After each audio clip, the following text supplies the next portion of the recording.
আসসালামু আলাইকুম। আলোকিত স্কুল চ্যানেলটির পক্ষ থেকে সবাইকে স্বাগতম।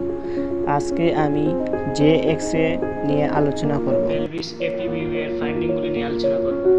প্রথমত রাইট সেকুইলিয়াল জয়েন্ট এর লেফট সেকুইলিয়াল জয়েন্ট মেনটেন আছে কিনা সেটি দেখার জন্য। দ্বিতীয়ত ব্লাডারের ভিতরে কোনো ধরনের foreign body stone or calculi আছে কিনা সেগুলা দেখার জন্য।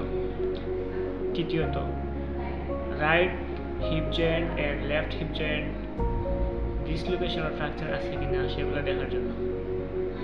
চতুর্থ পিউবিস সিম্বোসিস মেনটেন আছে কিনা সেটি দেখার জন্য। পঞ্চম right ramus pubis and left ramus pubis fracture ও ডিসলোকেশন আছে কিনা সেটি দেখার জন্য। ধন্যবাদ সবাইকে ভিডিওটি দেখার জন্য। আশা করি ভিডিওটি দেখে আপনারা উপকৃত হবেন। এই ধরনের ভিডিও দেখতে চ্যানেলটি সাবস্ক্রাইব করে লাইক, কমেন্ট এন্ড শেয়ার করে অন্যকে দেখার সুযোগ করে দিন।